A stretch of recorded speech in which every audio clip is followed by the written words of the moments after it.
আসসালামু আলাইকুম ভিউয়ার্স, আশা করি আপনারা সকলে ভালো আছেন। অনেক রোগ রয়েছে যেগুলো থাকলে একটি পুরুষ কখনোই বাবা হতে পারে না। আজকে এই সমস্ত রোগ নিয়ে আলোচনা করব। যদি এই রোগগুলো আপনার মধ্যে থাকে তাহলে বাবা হওয়ার সম্ভাবনা খুবই কম থাকে। বর্তমানে আধুনিক প্রযুক্তি এবং উন্নত চিকিৎসার কারণে কিছু কিছু ক্ষেত্রে বাবা হওয়া সম্ভব ইক্সি এবং আইভিএফ এর মাধ্যমে যদি স্পাম পাওয়া যায়। তা আমরা জেনে নিব যে কী ধরনের রোগ থাকলে আপনি বাবা হতে পারবেন না। আসুন আমরা এই রোগগুলো সম্পর্কে জেনে নিই।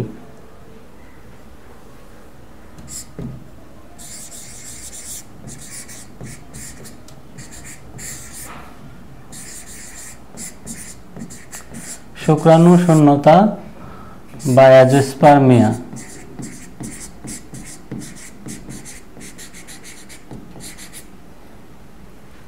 যদি অ্যাজোস্পার্মিয়া থাকে অর্থাৎ কোনো শুক্রাণুই থাকে না, সেই ক্ষেত্রে বাবা হওয়া সম্ভব নয়। তবে অ্যাজোস্পার্মিয়া দুই ধরনের, একটা হচ্ছে অবস্ট্রাকটিভ আর একটা হচ্ছে নন অবস্ট্রাকটিভ। অবস্ট্রাকটিভ যদি অ্যাজোস্পার্মিয়া হয় তাহলে কি হয় যে আপনার অন্ডকোষের মধ্যে স্পাম থাকে, কিন্তু বীর্যবাহী যে নালিকা রয়েছে নালীর মধ্যে যে ব্লক থাকার কারণে বীর্যটা বের হতে পারে না, স্পামটা বের হতে পারে না। এই ক্ষেত্রে ইক্সি বা আইভিএফ এর মাধ্যমেও বেবি কনসিভ করা যায়।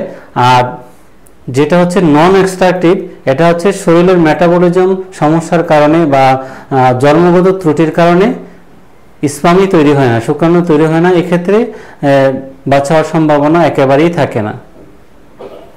তো অ্যাজোস্পার্মিয়া, সব অ্যাজোস্পার্মিয়া যে বাচ্চা হবে না তা কিন্তু না। আমি কিন্তু এখনই এটা বলে দিলাম যে কিছু কিছু অ্যাজোস্পার্মিয়া ক্ষেত্রে ট্রিটমেন্টের মাধ্যমে বেবি কনসিভ করা যায়, আর যাদের অবস্ট্রাকটিভ রয়েছে তাদের ক্ষেত্রে সার্জারি করতে হয় অথবা আইভিএফ বা ইক্সির মাধ্যমেও বেবি কনসিভ করা যায়।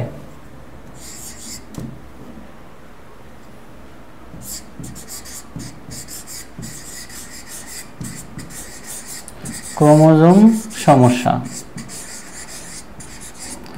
ক্রোমোজোম সমস্যার মধ্যে এক ধরনের রোগ রয়েছে ক্যালাইন-ফিল্টার সিনড্রোম।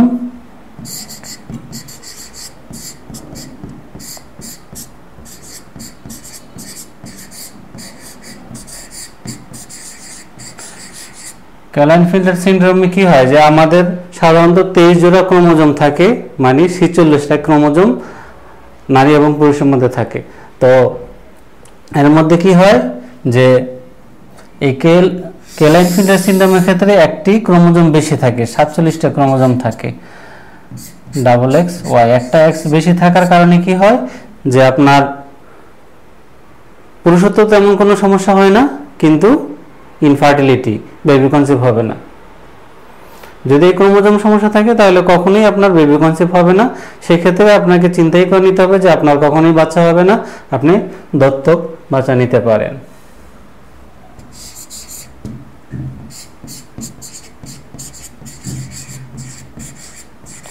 Hormonal imbalance.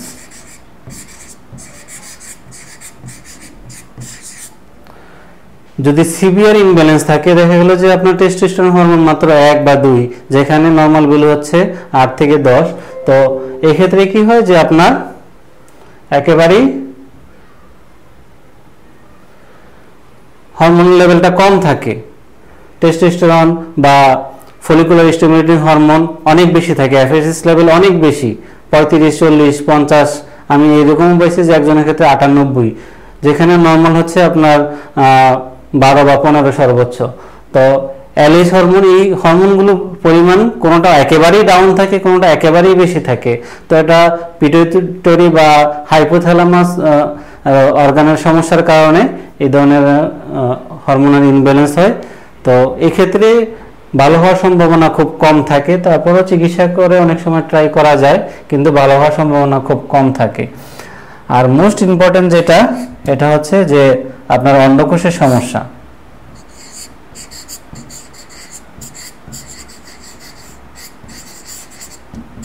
তো অন্ডকোষের মধ্যে আমরা অনেক ধরনের সমস্যা পাই। আনডিসেন্ডেড টেস্টিকুলার,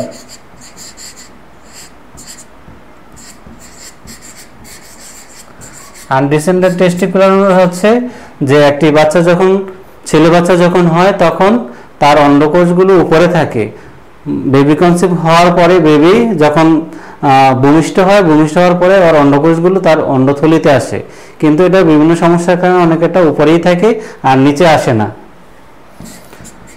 আর যদি অন্ডকোষ যদি নিচে না আসে তাহলে কিন্তু বেবি কনসিভ হয় না। তো আবার অনেকের ক্ষেত্রে দেখা যায় যে আপনার এই অন্ডকোষই নাই, অন্ডকোষ যদি না থাকে তাহলে তো বেবি হওয়ার কোনো প্রশ্নই আসে না, কারণ অন্ডকোষের মাধ্যমেই তো আপনার স্পার্ম তৈরি হয়। আবার কি হয়, অনেকের মামস এক ধরনের রোগ রয়েছে, অন্ডকোষটা একেবারেই বড় হয়ে ফুলে যায়, তারপরে চিকিৎসা বা অ্যান্টিবায়োটিক খাওয়ার কারণে আস্তে আস্তে এত ছোট হয়ে যায়, একেবারে বিচির মতো হয়ে যায়, সিমের বিচির মতো ছোট হয়ে যায়, মানে অন্ডকোষটা নষ্ট হয়ে যায়। অথবা আপনার আঘাতজনিত কারণে বা ট্রমার কারণেও আপনার কি হয়, অন্ডকোষটা নষ্ট হয়ে যায়, সেক্ষেত্রেও কিন্তু বেবি কনসিভ হয় না।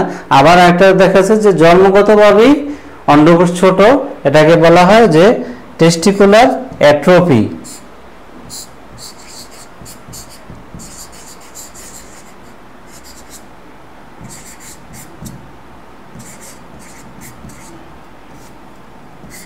টেস্টিকুলার অ্যাট্রফি হচ্ছে অন্ডকোষ একেবারেই ছোট, স্বাভাবিক থেকে ছোট। এটা যদি কোনো সমস্যার কারণে ছোট হয় তাহলে ট্রিটমেন্টের মাধ্যমে ঠিক হয়, কিন্তু যদি জন্মগতভাবেই এই অন্ডকোষ ছোট থাকে তাহলে কিন্তু আপনার বেবি কনসিভ হবে না।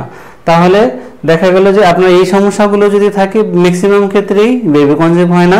সেক্ষেত্রে আপনারা শুধু শুধু ট্রিটমেন্ট, অযথা ট্রিটমেন্ট না করাটাই ভালো। এক্ষেত্রে একটা বাচ্চা যদি চান তাহলে দত্তক নিয়ে করতে পারেন, কারণ আল্লাহ আপনার জন্য হয়তো পরকালে ভালো কিছু রেখেছে, এই জন্য এই দুনিয়াতে আপনার জন্য ব্যবস্থা নাই বাবা হওয়ার।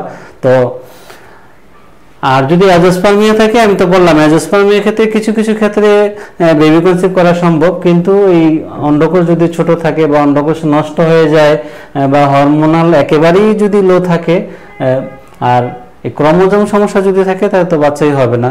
তো আশা করি আপনারা বিষয়টা বুঝতে পারছেন। কেউ যদি রিপোর্ট দেখাতে চান তাহলে আমাদের হোয়াটসঅ্যাপ নম্বরে পাঠিয়ে দিন। আমরা নারী এবং পুরুষের বন্ধ্যাত্বর যে কোনো সমস্যার জন্য হোমিওপ্যাথিক চিকিৎসা দিয়ে থাকি, আমাদের সাথে যোগাযোগ করতে পারেন চিকিৎসা এবং পরামর্শের জন্য। আর ভিডিওটা যদি ভালো লাগে তাহলে অবশ্যই একটা লাইক দিবেন, কমেন্ট করবেন, বন্ধুদের সাথে শেয়ার করবেন, সাবস্ক্রাইব করে আমাদের সঙ্গে থাকবেন। দেখা হবে পরবর্তী ভিডিওতে। ততক্ষণ পর্যন্ত আল্লাহ আপনাদের ভালো রাখুক, সুস্থ রাখুক, এই কামনায় আল্লাহ হাফেজ।